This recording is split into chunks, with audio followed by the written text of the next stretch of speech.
How's everybody doing? Feeling blessed, brother. I guess you want to stay. It's good to have everybody here. Good to have Brian back. Amen. And, hopefully we'll have a few more coming trickling in here in the next few minutes. Today I'm going to go ahead and keep going in the lessons I've been teaching from this book right here on Christian evidences.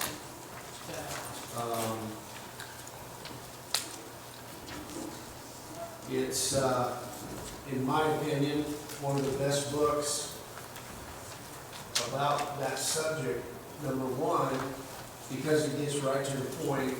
Number two, because it's not 700 pages long.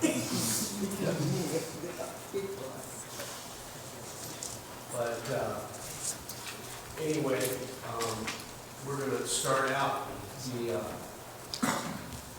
lesson with prayer. So, if you will, please bow.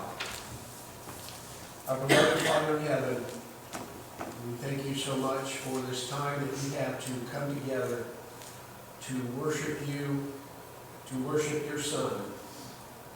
Father, as we go through this lesson, help us to be attentive, to say what you would have us to say, to remember what you mean to us and what your Son means to us.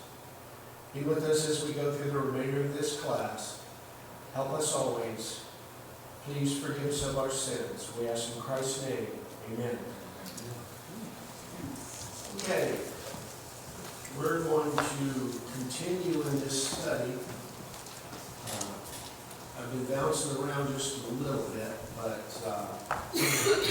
this particular lesson is the seventh one in this book, and it's basically called Evolution Examined Part 2. And it's one of those things where you have to look at a little bit of history, and at the same time you have to look at science. Because I suppose everybody probably in most of the world knows who Charles Darwin was. A lot of things are based on his work, and contrary to what you may hear, a lot of his work was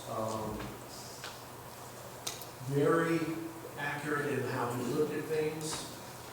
He was, definitely on the right track when he talked about things like genetic mutations and one thing that sometimes we forget that when you talk about evolution, there's different ways to look at it. Because evolution, it does work, but it only works to a certain extent. Because the theory of evolution actually states that everything basically came from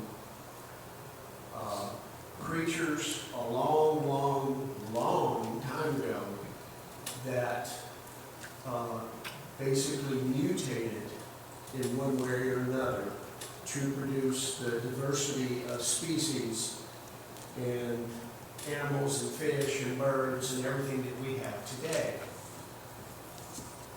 That is literally what it says. Basically,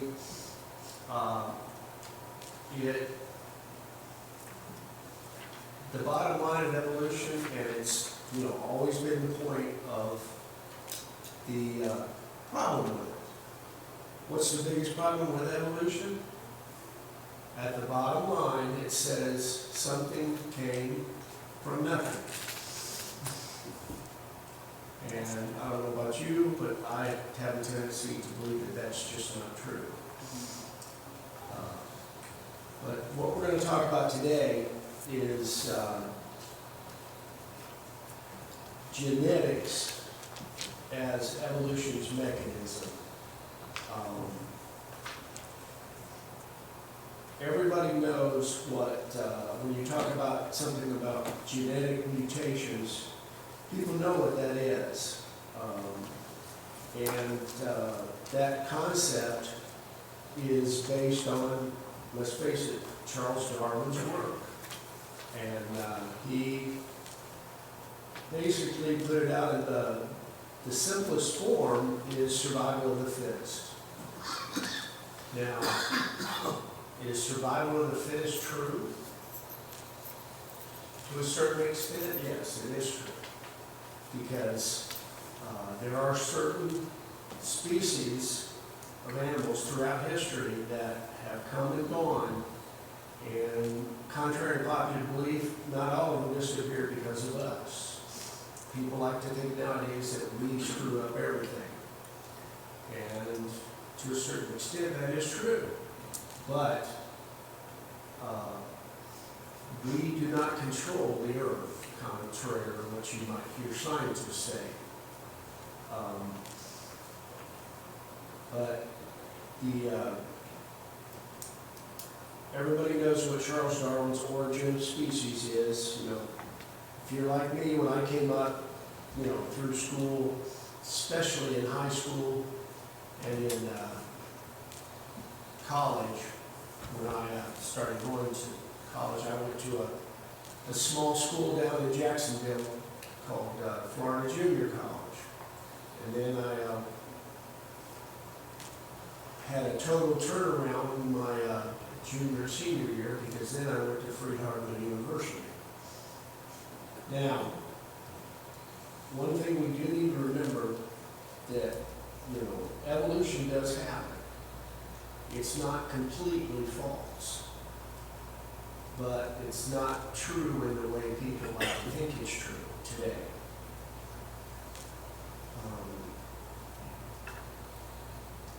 I mean, you hear terms all the time about genetic mutations, and they do occur. This is not a new idea. It was not a new idea when Darwin came up with it. But he was able to categorize it in such a way that to a lot of scientists it made sense. And it does make sense, as long as you don't take it too far. I mean, how many of you have a dog? No, I have a dog. Or a cat.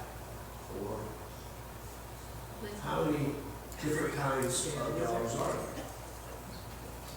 Hundreds, right? And are they all the same? No, they're not. But they're all dogs. And they're all cats. And one of the greatest fallacies about evolution is they try to claim that it's not just a way of breeding a certain kind of cow over another certain kind of cow, because this particular one gives more milk than this one. But this one is strong and able to sustain its population better in a certain climate than this one is. But the fact that a cow cannot become a horse, I'm sorry, I know you guys are upset about that, but it just doesn't happen. Now, when you talk about genetic mutations, the new idea about this is that the mechanism of Darwinism is something that basically says that mutations are the ultimate raw materials for evolution, and that's true. But the trouble is, evolution is not really true. But it is to just an amount to where scientists like to play with it.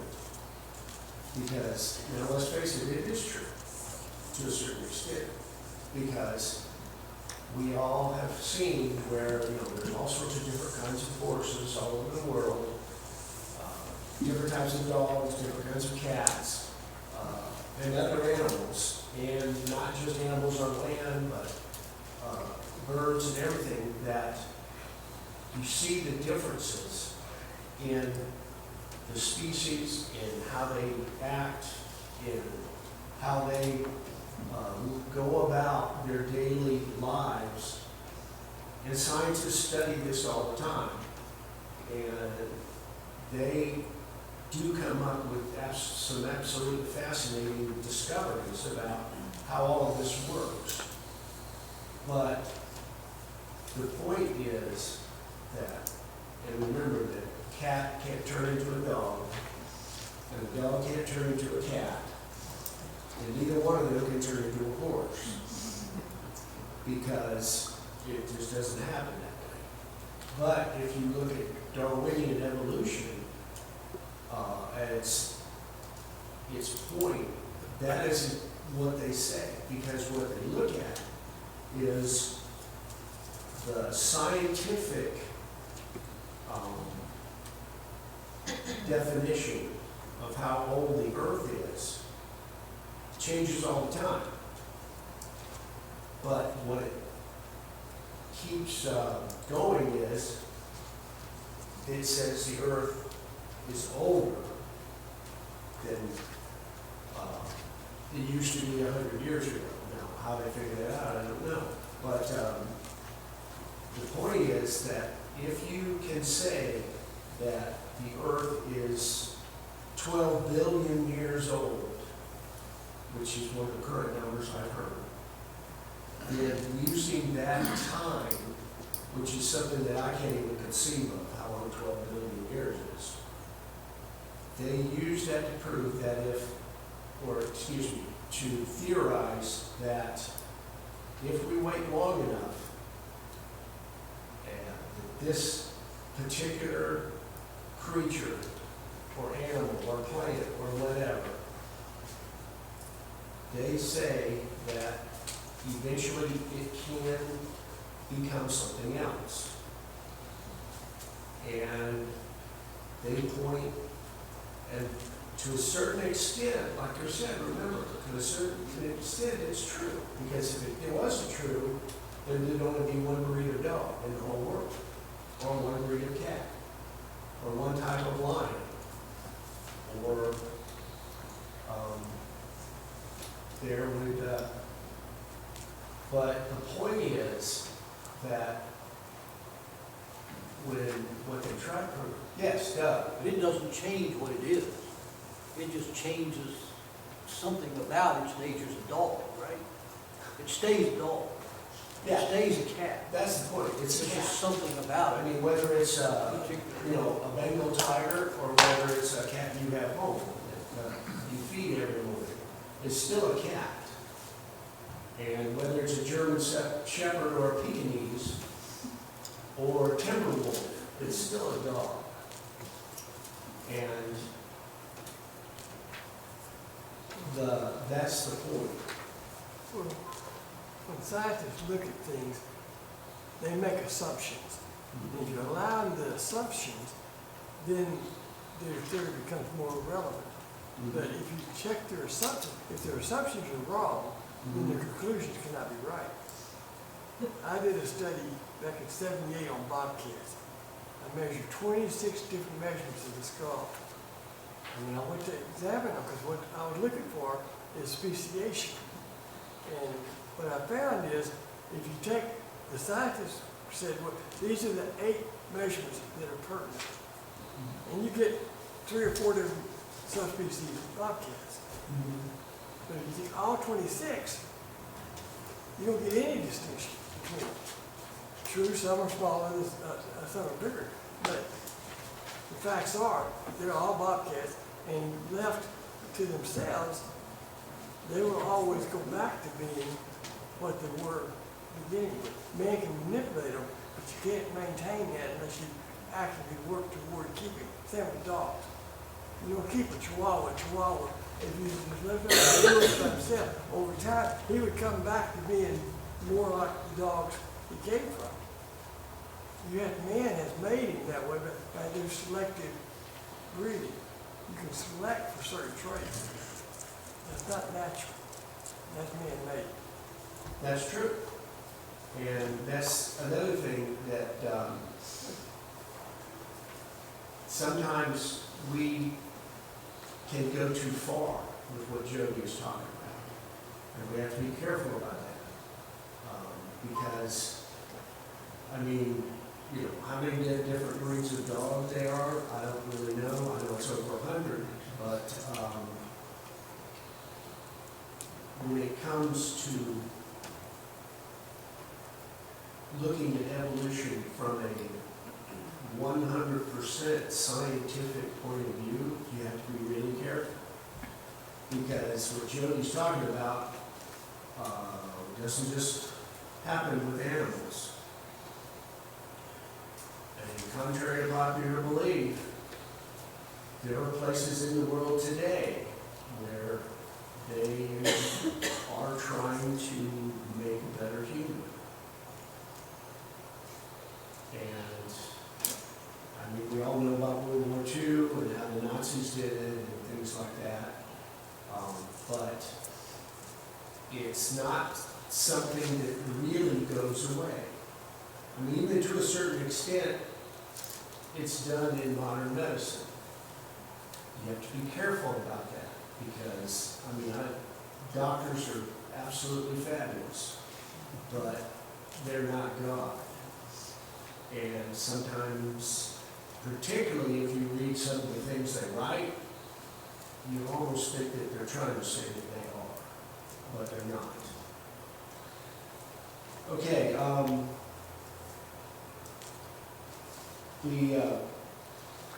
see, I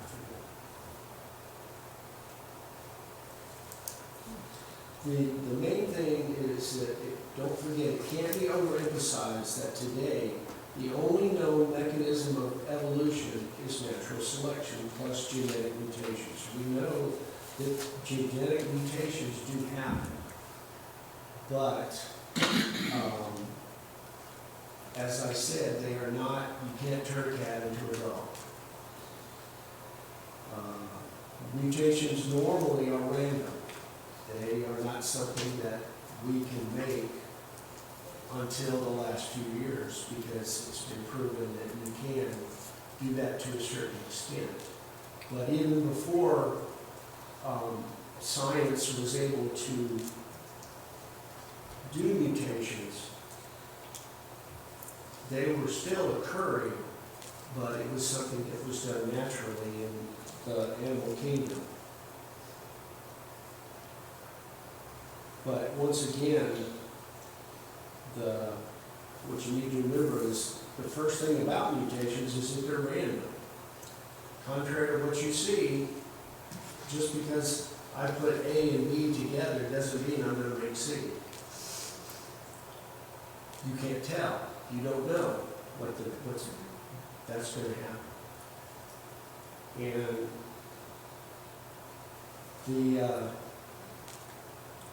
one of the things you also need to remember is that mutations are extremely rare, particularly in nature and things like that. They don't just turn around and you have a mutation of whatever animal you're talking about every day, or every week, or every month, or every year. Now, random mutations can occur, but you can't,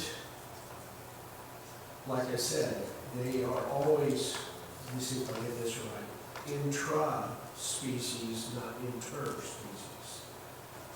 That's why you have, you can have 100 different kinds of horse around the world, or even more like dogs. I think I read the other day that there's like 230 species of dogs now, domesticated dogs. So they're from all over the world. But,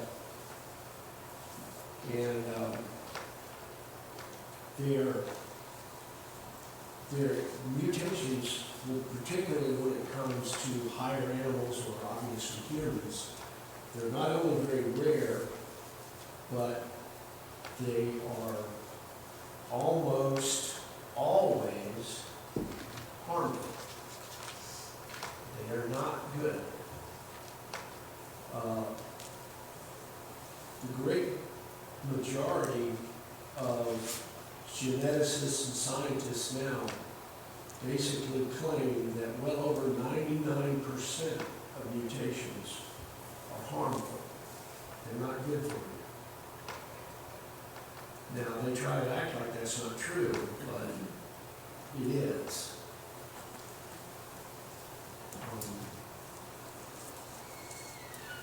Unfortunately, what you would call maybe most, quote, mutants, which arise in any organism, are more or less disadvantageous to their possessors, which means they're bad.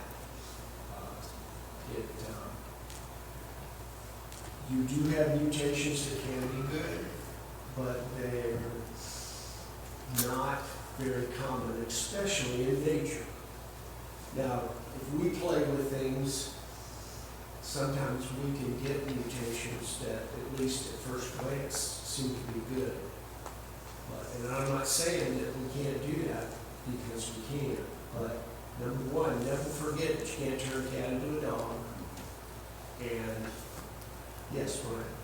Well, I think there's something real important to understand with mutations and DNA. If you think about DNA coding being like a book, you have a book and all the information is contained within it, and in its pristine form, it communicates a message. Mutation, when that occurs, you have a degradation of the information. So if I go out and I get a book wet, I have degradation, right? And it makes the book less clear and readable. But what mutations do not explain, and this is the big thing where, like Joe mentioned, you can't allow assumptions, is it never adds information. Mutations never improve the book. They make the book worse. And so, for evolution, especially inter-kind evolution, where we're making one new kind out of an old kind, for that to occur, new information has to be added into the book, because what we're changing is the book. And mutations don't explain that, because all they are is a destruction of the original book. So it is always a going down in its effectiveness or in its coding. So mutations in no way can explain evolution and cannot be a support, because again, they're not adding new information. It's a degradation of what's already there. That's why when they tested flies, and they use flies because they reproduce really quickly.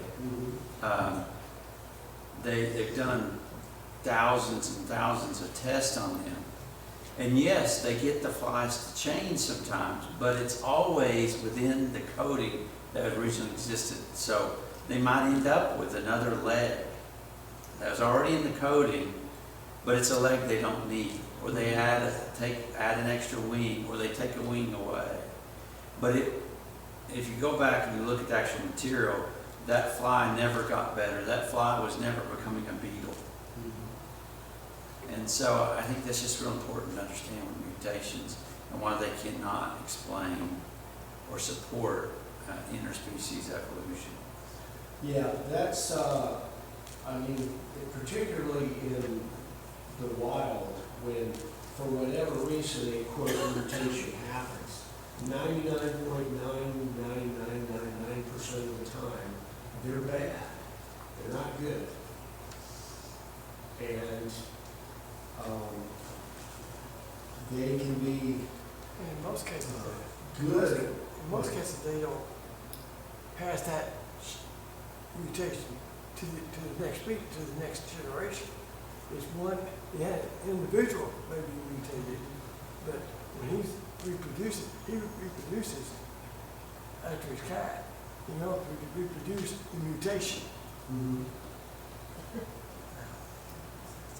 And, I mean, it's just one of those things that, I mean, bottom line, if you're gonna have a mutation, it is either a mutation that, at least when you look at something, it doesn't look like it changed at all, or it gets better in a way, or it gets worse in a way. And the trouble is, you can't always tell what's going to happen. And you have to be really careful about it because, I mean, science is a great thing. There is no doubt about it.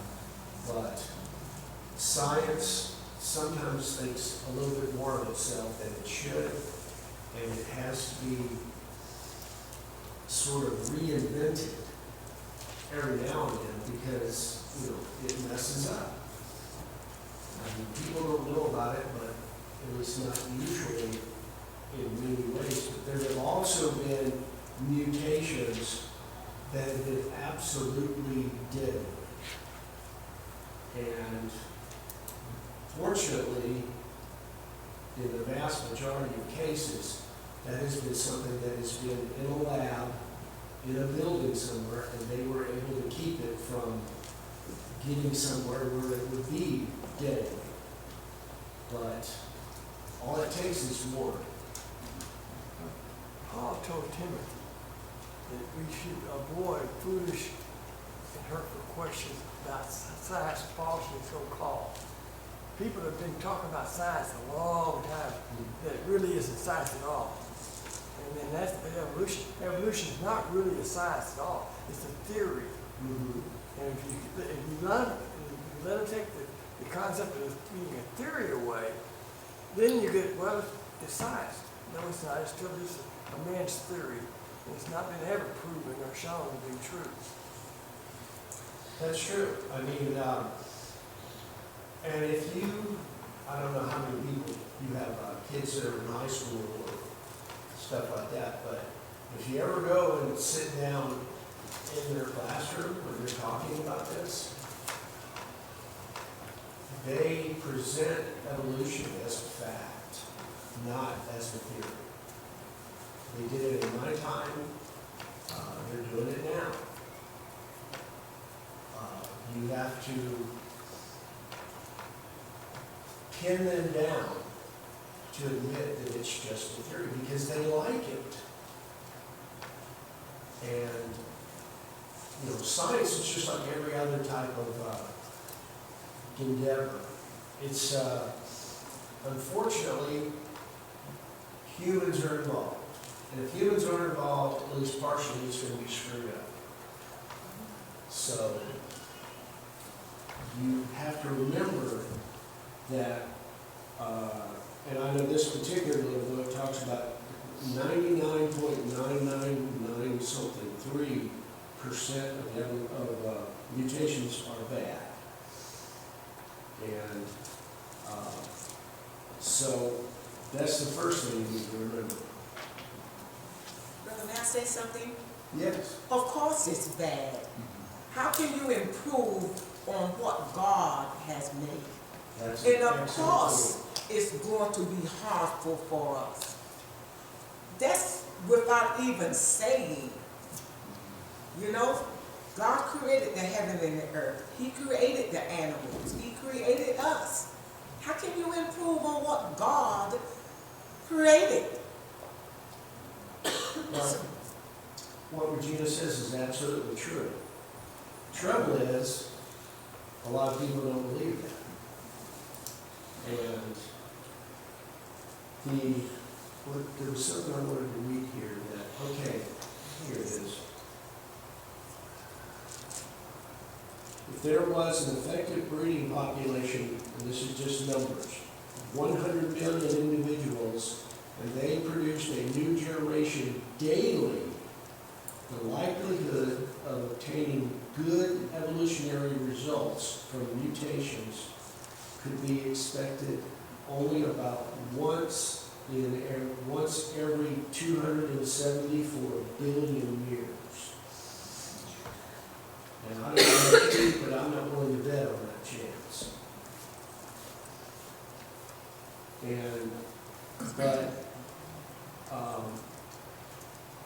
I mean, let's face it, modern day science, believe it or not, it's not as bad now as it was like 40 years ago. But they think evolution is the king of everything. And, okay, I wanted to spend a couple of minutes talking about fossils. Brother, before you move on, would you mind if I read this verse from God's Word? And it's in Colossians, the 2nd chapter and the 8th verse. See to it that no one takes you captive by philosophy and empty deceit, according to human tradition, according to the elementary spirit of the world, and not according to Christ. So all that we are talking about here, I just hope the saints and whoever is listening, they don't even give it a second thought that this is of God, because it is not of God. And anything that is not of Christ, we shouldn't even give it a second thought. That's true. And that's based on book, chapter, and verse. Colossians, the 2nd chapter and the 8th verse.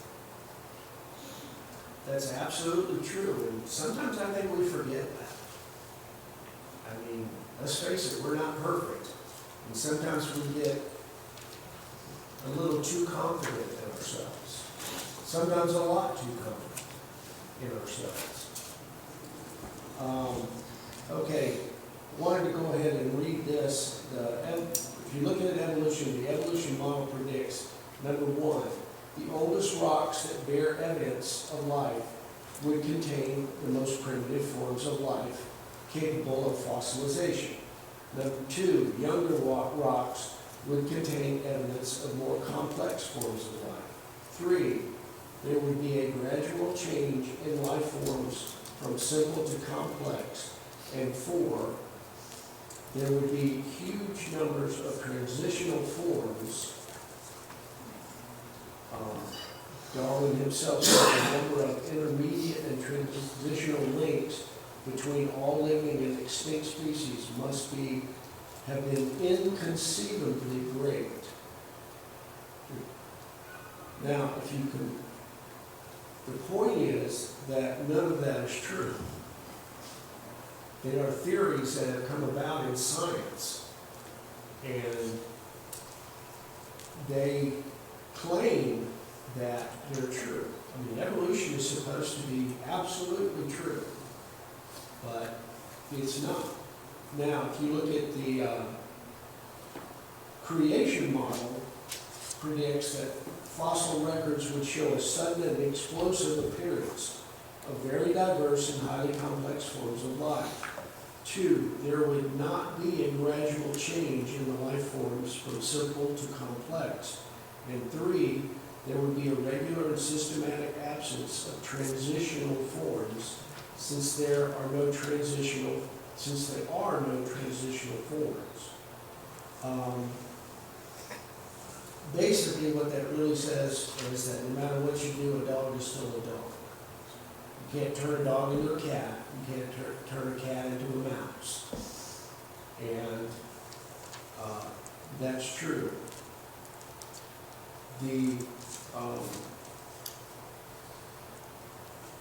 What people like to look at from the point of view of evolution is sometimes you hear they talk about the simple organisms that are found all over the world, and there are also highly complex organisms that are everywhere.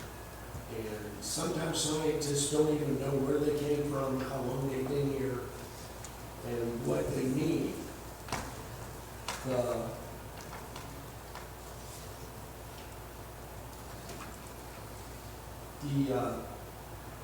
If you look at creation,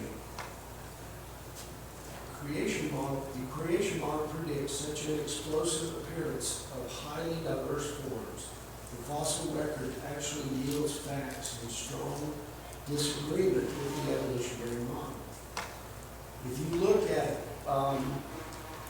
the way that science likes to look at things, as far as digging down through the earth and finding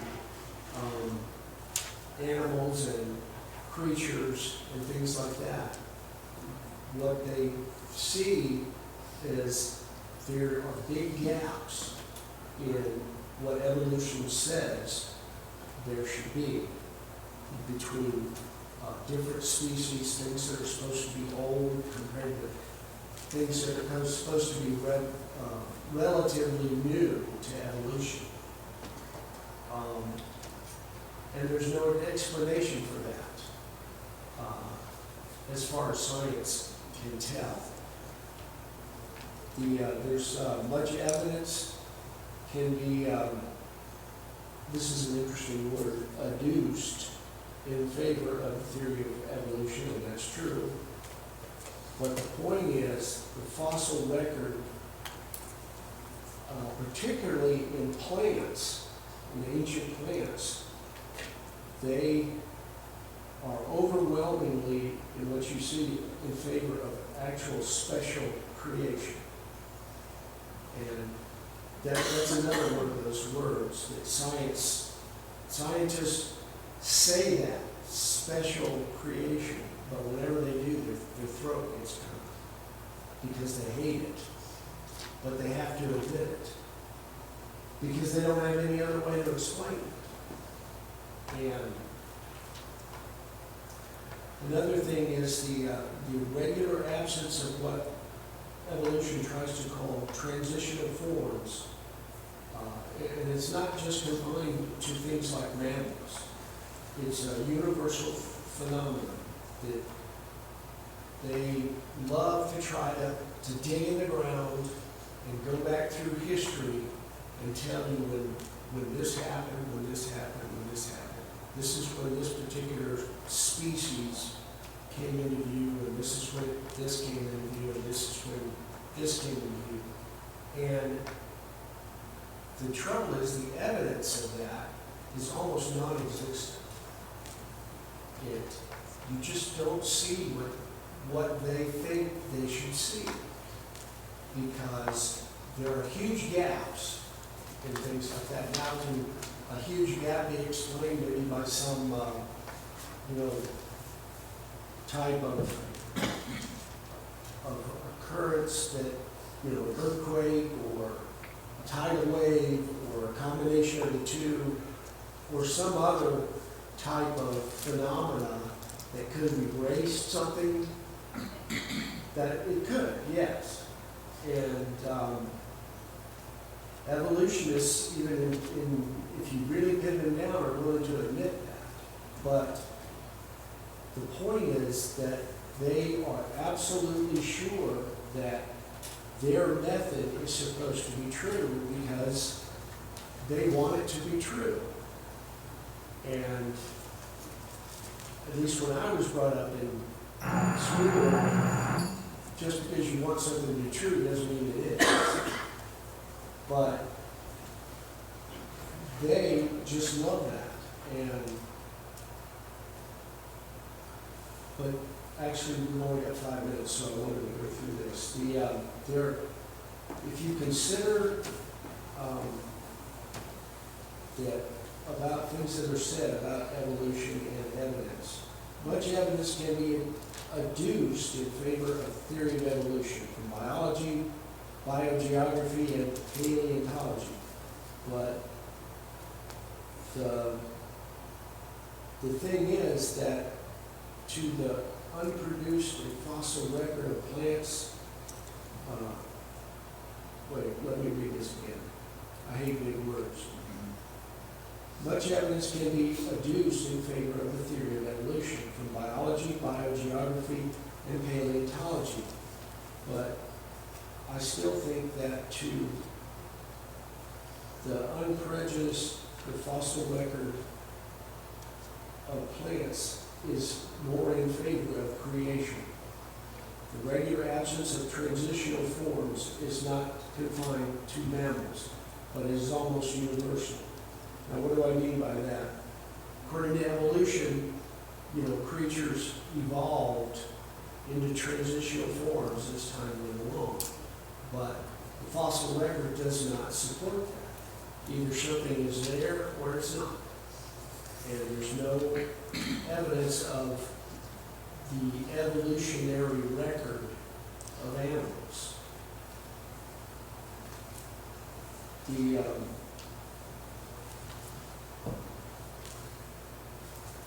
The regular absence of the transitional forms is not confined just to mammals, but it's universal. It's a universal phenomenon. Whenever they dig down and try to prove about different species going back, particularly if they try to get them to go back a few or longer than a few thousand years, there's no evidence at all. And but they claim that there is, and sometimes they even manufacture it. But, okay, number 3, it is a feature of the known fossil record that most, what they call taxa in this particular volume, it's basically the record of fossils, appear abruptly. And it's like they just came out of nowhere. Nobody knows how this particular fossil got here, and we're saying it's this old, and they don't know why this one does that. But they try to claim that they do, but the evidence is almost completely lacking. Let's see, all paleontologists know that the fossil record contains precious little in the way of intermediate forms, like things that would be what they call transitional features. That, like if you look at something that's really, really old, like one of those little tiny creatures that they claim have been here forever, and what did that become? Well, there's very little evidence to show what that became. It's like it disappears. And then they'll find something thousands of years supposedly later that they try to claim might be part of that, but there's no proof. All paleontologists know that the fossil record really contains precious little in the way of intermediate forms. Transitions between major groups are characteristically abrupt. They just, one becomes another. They don't show where this became this, which is a little more complicated, and then it became this, which is a little more complicated. They're abrupt. And, the last thing I wanted to touch on for just a minute is when they talk about the age of the Earth. I mean, most scientists today try to claim that the Earth is, depending on who you talk to, between 4 and 7 billion years old. But most of the evidence shows that that's just not true. That it's not that old. That the Earth's age is in thousands of years instead of billions. And even if you look at the population of the Earth, if it was really as old as they try to claim it was, then the population of Earth should be like 1 trillion people now. But it's not, because the records just don't show that it goes back that far. And I'm running out of time, so I was about to leave the bell. But anyway, this lesson was a little too long, probably, I think. We are good. I appreciate you paying attention to me ramble for 40 minutes. But I think that Christian evidence is just something that I don't think that we study enough. Because we need to be able to provide an opinion and facts about why we believe what we believe. And that's something that I don't think that we really pay attention to enough. Okay, thank you very much. We'll have a break and we'll have our services in about 50 minutes.